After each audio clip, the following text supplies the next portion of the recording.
नमस्कार, रेशूज किचनमध्ये आपल्या सर्वांचे खूप खूप मनापासून स्वागत आहे। आज आपण भेंडीमध्ये बेसन ओतून अशी एक मस्त चटपटीत रेसिपी बनवणार आहोत।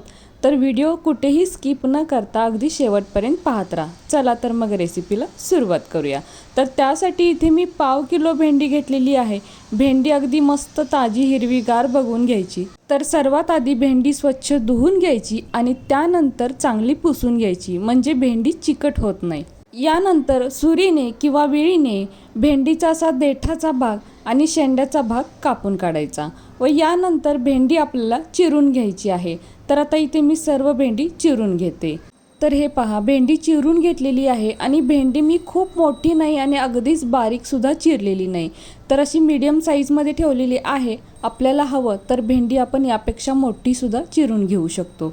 आता यानंतर इथे एक दुसरं भांडं घ्यायचं। तर मी इथे वाटी घेतलेली आहे व यामध्ये आता आपल्याला 2.5 ते 3 चमचे चणा डाळीचं पीठ म्हणजेच बेसन घ्यायचं। तर हे बेसन इथे पाव वाटी होतं व यानंतर आता एका वाटीमध्ये पाणी घेऊन ते थोडं थोडं यामध्ये ओतून चांगलं मिक्स करून घ्यायचं।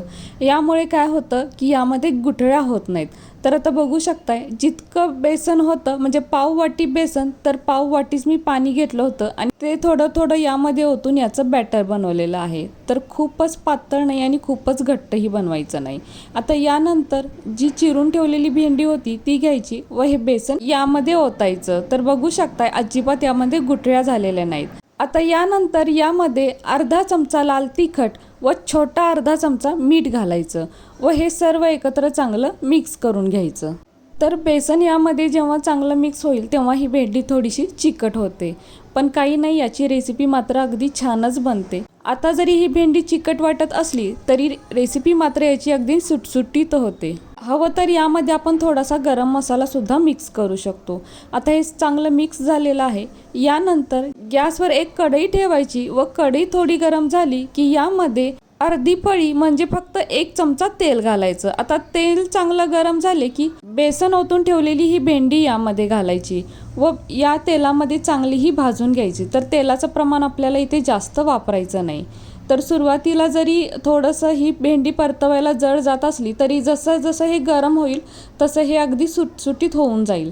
तर हे पहा, आता बेसन थोडंसं कढईला लागतं। हवं तर आपण इथे नॉनस्टिकचा पॅन किंवा तवा सुद्धा वापरू शकतो। तर जशी ही भेंडी आपण भाजत जाईल तसा याचा चिकटपणा कमी होतो। तर बघू शकताय, आता भेंडीचा चिकटपणा कमी झालेला आहे। यानंतर काय करायचं, भेंडी ज्यामध्ये ठेवली होती त्यामध्ये थोडंसं पाणी घालून हे पाणी यामध्ये ओतायचं, कारण आपल्याला इथे भेंडी अगदी चांगली भाजून घ्यायची आहे। तर बेसन जास्त करपू नये म्हणून थोडंसं पाणी घालायचं। तर फक्त 1 ते 2 चमचाच इथे पाणी वापरायचं, पाणी सुद्धा आपल्याला इथे जास्त घालायचं नाही। तर भेंडी चांगली भाजल्यामुळं काय होतं, याचा चिकटपणा कमी होतो आणि रेसिपी सुद्धा अगदी टेस्टी तयार होते। तर गॅसची फ्लेम आपल्याला इथे लो टू मीडियम मध्ये ठेवायची आहे। अगदीच हाय केली तर बेसन आपलं करपून जाईल। तर इथे भेंडी भाजायला फक्त 4 ते 5 मिनिटाचा वेळ लागतो, जास्तही वेळ लागत नाही। तर आपण आता इथे पाहू शकतो, सुरुवातीला कढईमध्ये ही भेंडी ओतताना किती चिकट होती आणि आता पहा एकदम सुटसुटीत अशी झालेली आहे आणि छान भाजलेली सुद्धा आहे। अगदी 70 ते 80% भेंडी यामध्ये शिजून जाते। आता यानंतर गॅस बंद करायचा व ही भेंडी आता आपण एका प्लेटमध्ये काढून घेऊयात। त्यानंतर हीच कढई पुन्हा गॅसवर ठेवायची व यामध्ये आता 1.5 ते 2 पळी म्हणजेच मोठे चमचे तेल घालायचं। तेल थोडं गरम झालं की यामध्ये 1 चमचा मोहरी घालायची। मोहरी चांगली तडतडू द्यायची। त्यानंतर 1 छोटा चमचा जिरे सुद्धा घालायचे। तर जिरे सुद्धा चांगले फुलले पाहिजेत। त्यानंतर एक मीडियम साईजचा कापलेला कांदा घालायचा। कांदा सुद्धा इथे मी खूप मोठा किंवा बारीक चिरलेला नाही, आपल्याला आवडत असेल तर यापेक्षा मोठा चिरून घातला तरीही चालेल। तर कांद्याचा हलका कलर बदलेपर्यंत कांदा या तेलामध्ये चांगला भाजून घ्यायचा। यानंतर आता बेसन आहे म्हणून थोडासा हिंग सुद्धा घालायचा। तर हिंग सुद्धा या तेलामध्ये थोडासा परतून घ्यायचा। यानंतर 1 चमचा आलं लसूण पेस्ट घालायची व ही सुद्धा या तेलामध्ये चांगली परतून घ्यायची, म्हणजे याचा कच्चेपणा निघून जातो। यानंतर 4 ते 5 कढीपत्त्याची पाने घालायची। तर पाने थोडीशी चिरून टाकायची, त्यामुळे रेसिपीची चव अजूनच वाढते। तर ही कढीपत्त्याची पानं सुरुवातीला तेलामध्ये टाकायची आणि चांगली तडतडून घ्यायची, पण मी मात्र ही आत्ता टाकते। आता यानंतर कापलेला टोमॅटो सुद्धा घालायचा।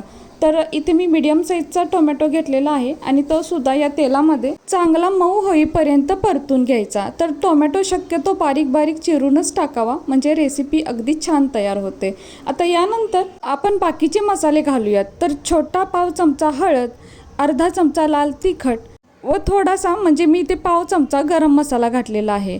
आता हे सर्व मसाले या तेलामध्ये चांगले परतून घ्यायचे, म्हणजे यांचा कच्चेपणा निघून जातो आणि अजून छान टेस्टी होतात. तर इथे मसाले घालताना थोडे कमीच घालायचे, कारण भेंडीमध्ये जेव्हा बेसन ओतलं त्यावेळेस सुद्धा आपण थोडेसे मसाले घातलेले होते. आता यानंतर भाजून ठेवलेली बेसन भेंडी यामध्ये घालायची व या तेलामध्ये चांगली परतून घ्यायची, म्हणजे घातलेले सर्व मसाले या बेसन भेंडीमध्ये चांगले मिक्स होतात. यामध्ये हवं तर आपण थोडीशी धनापूड, जिरापूड सुद्धा घालू शकतो.